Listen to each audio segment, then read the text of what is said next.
It wasn't that long ago, by which I mean a little over 100 years, when a consumer would buy milk or cheese or bread or meat and not really know how much of that was good and palatable and healthy, and how much of it might be an extender or a filler. And the famous cases were The Jungle by Upton Sinclair, documenting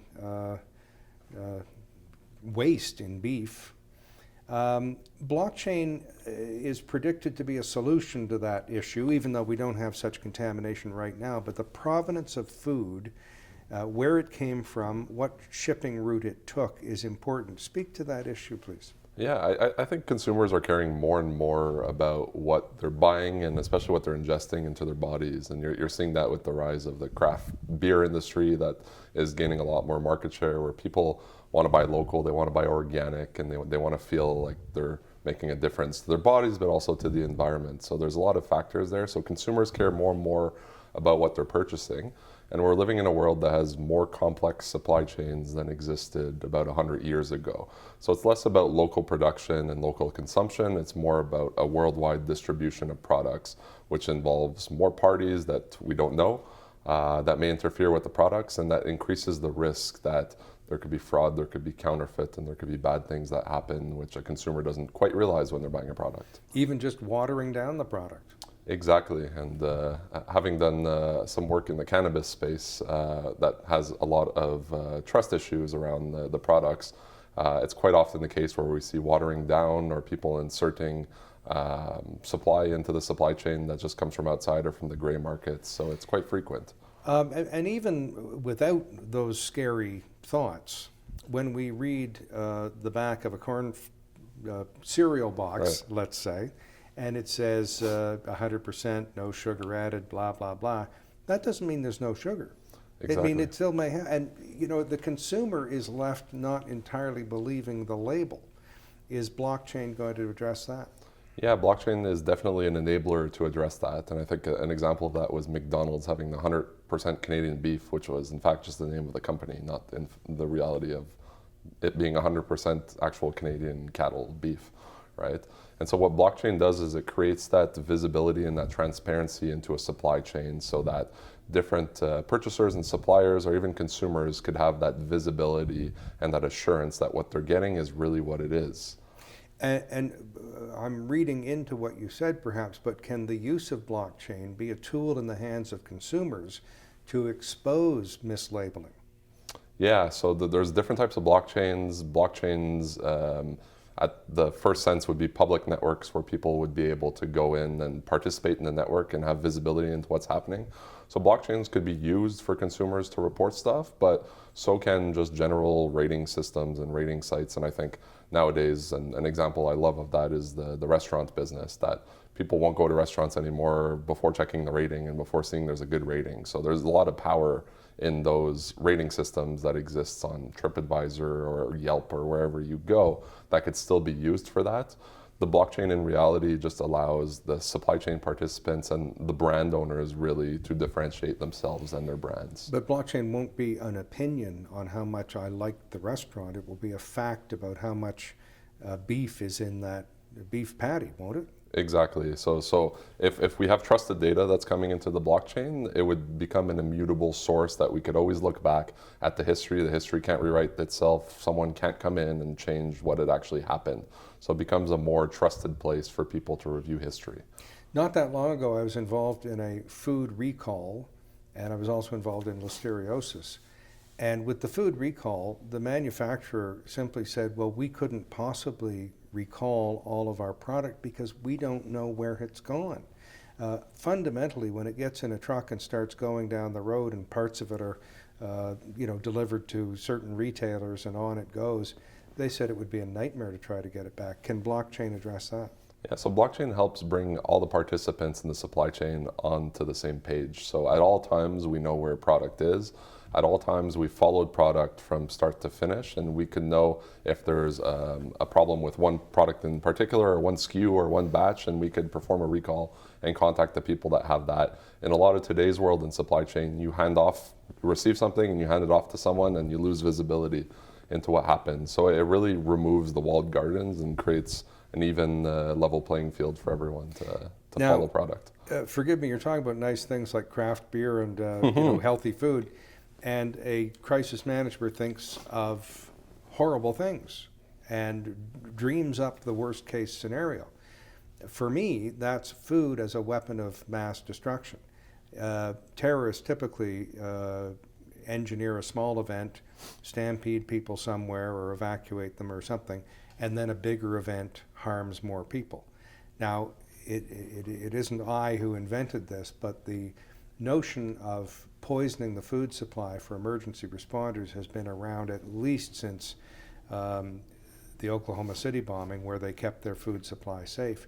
Many emergency plans assume food banks are going to handle the food supply, and I don't think they have any expertise in making sure the food is safe. When will we see blockchain addressing that, and will it address that? I don't think blockchain could solve all the problems in the world, and that's like important for us to realize, is that blockchain is not suited for everything.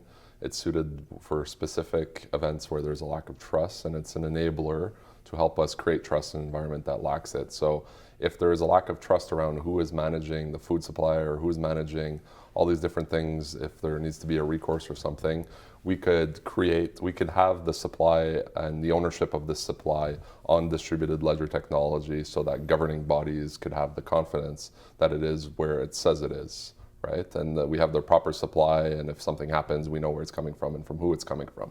So certain things like that are possible, but it won't stop bad actors from doing stuff. So let me be perhaps more specific. A truckload of food arrives from whomever, the pizza company, a farmer, a grocer, a grocery chain. In the future, blockchain will know the trajectory that has taken, the provenance of it, and will be able to at least verify that it hasn't disappeared for a day along the way. Exactly, and so I think that's very important, that the blockchain sheds light into that. So if there's an anomaly or something happens, there could be a red flag for fraud detection. There could be something that alerts all the parties to potentially look into a delay that's happened, or maybe if there's a delay that's happened, there's programmed rules in this system that says we don't accept this product, right? So it holds people accountable is really what it does. Wow, interesting. Now what else, we focused on food, but what else can blockchain do? So there's a bunch of interesting use cases. One that we really think is powerful is in the utility for identity management. And so it's the whole concept, and it's very timely because we're seeing more and more security breaches and more companies on the news, such as Facebook or even TikTok now we're hearing about, where the ownership of these companies controls what they do to the data, and their incentives are not aligned with people's incentives. They're trying to make money and monetize off of people's data, and the people are getting exploited for their data. So what decentralized identity does is it flips the paradigm of companies owning personal data and usage data. Users own their own data, and they determine who they want to share their data with. And they're in full control of who sees their data, and they get requests if people want to access their data. But it's more in their control, and it creates interoperability between different organizations, because now I don't have to have 10 organizations that are storing my personal data. I'm doing it, and if any of these 10 want to access it, they access it through me. I'm guessing you have a bank account at a Canadian chartered bank. I unfortunately do. And then you'd know better than I that your personal data is automatically shared with TransUnion and Equifax and other rating agencies, and you cannot turn that off, even if you don't want credit. Will the management of our own identity address that issue? Because I think they're doing that with the empowerment of a statute. Yeah, they're doing that with the empowerment of a statute, and all these other companies are doing it through their terms and conditions that state that they're allowed to share it with third parties, whoever these third parties are, right? And so in this world, we're really flipping that the company is at the center and they manage users' data. It's really the user is at the center and they manage who they share it with or who accesses their data. And we will have to buck the statute and the large chartered banks and other institutions to make that work in practice. Exactly, and then that's the hardest thing with this technology, is it really is a paradigm switch, and it changes the way we do things. And it's not the thought that doesn't work, it's not the technology that doesn't work, it's just actually implementing it, because there's a lot of red tape and flags everywhere that you need to get around and circumvent. Now, I don't mean to invade your privacy, speaking of privacy, but I assume you also use a Canadian health card, and as such, the health ministries will say they are stripping out identifiable data from your profile, but selling it to, I don't know who, pharmaceutical companies, I suppose. And that's another thing that this blockchain application might be able to address. Yeah, it would address it would solve the same problems here of, and thinking about Health Canada or Service Ontario, rather than them housing your data, they would become a trusted party or a party that provides attestations to your data. So if you have a physical copy of your driver's license, for example, on a mobile wallet, well, they would be a good party that would be able to confirm that, yes, this person is who they say they are, yes, they're that age, yes, they're a resident of Ontario. So rather than them housing your data, they would be a trusted party on this network providing attestations. And once these attestations are in place, this data becomes very useful in all sorts of situations because it becomes more authentic. Now, we've been discussing mainly so-called first world problems of reasonably well-off, healthy people wanting even more health and being even better off and more private. There are about 2 billion people in the world without an identity. And without an identity, it is difficult to cross borders, and up to 80 million people a year want to cross borders, especially in times of turmoil. There's an effort to give people a digital identity. Is that part of what blockchain can do as well? Yeah, the blockchain could certainly help with a lot of these social issues with the unbanked and the folks that don't have a digital identity or just an identity at all that allows them to travel. And so it's really partnering with the right types of companies that already have data on these users. And you could think about an Uber, or I guess we're not talking about Uber in these regions, but there's different companies that people interface with that know who they are. So it becomes more of, if I'm able to vouch that someone is who they say they are, it increases their level of authenticity as a person that could actually do things, right? Mm-hmm. And so a blockchain is great for attestations and writing claims, claiming that someone is who they say they are, and really doing this on an immutable ledger that over time builds a history, but in a decentralized way, so that you could build yourself up, kind of like building up a credit rating based on different factors, yet it's not the credit company that is just managing this data and vulnerable to attacks. And back home in Canada, there are disadvantaged people, and far too many of them, who can't do anything without proper ID, and they've either lost the ID, never got it, what have you. And if they need some sort of support check or check into a shelter or what have you, they're in a bit of a further disadvantage without this. When are we going to see blockchain look after those people? Yeah, that's a very good question. And so for these disenfranchised people, there is a lot of opportunity. I think it goes back to finding ways that the problem with blockchain adoption, and I say problem just because we haven't seen as much adoption today as we would have liked to see where we are here in 2019, late 2019. It's less about a technology problem. The technology works, it exists, it's there, it's ready to be used. Building rating systems and systems like that for disenfranchised people would allow them to access services that maybe they wouldn't be able to access otherwise, because now we could trust that they're a good person because people are vouching for them and stuff like that, right? But it's really getting the right folks involved, and it's cooperating with competition is really the big issue, because in order to create this data set on people and have it on a distributed ledger, you need people that traditionally wouldn't cooperate to cooperate together. So building governance frameworks and structures and getting people to sit around the table to collaborate together is the most difficult thing. And who are those people who don't usually work together?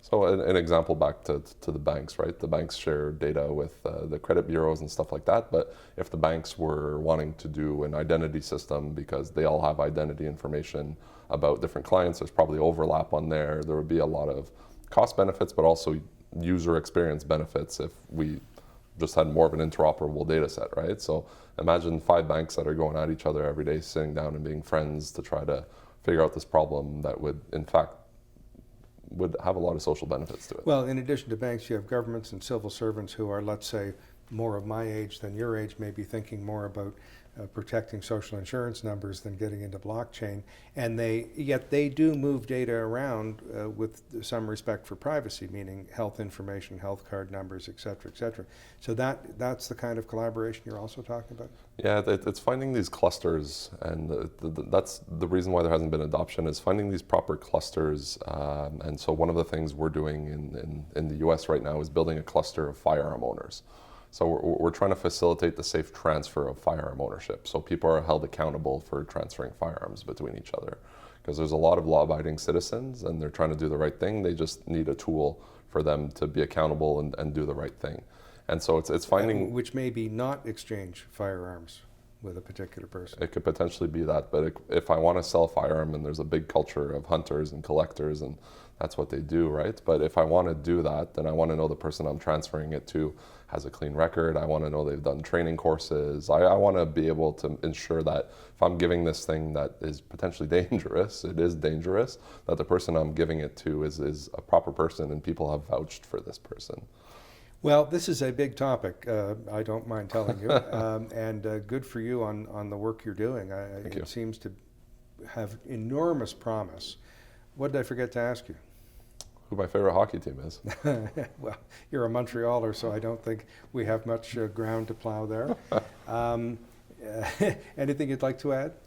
No, I think there's beyond the economical benefits, as you touched on, there's tons of social benefits with blockchain technology. And so we're doing really cool work. And so one thing we're doing in Colombia right now is helping local farmers be able to sell into proper channels and have their brands actually step up because people will buy their stuff because they have more trust in them, right? So we're trying to help people build more trust so that they could access capital and markets and things that they're just not able to today because of where they are. This is the modern high-tech version of the Chiquita banana sticker or the Juan Valdez coffee picker. Exactly, exactly. There's a Thanks. lot of good we're trying to do. Yeah. Thanks very much. Thank you.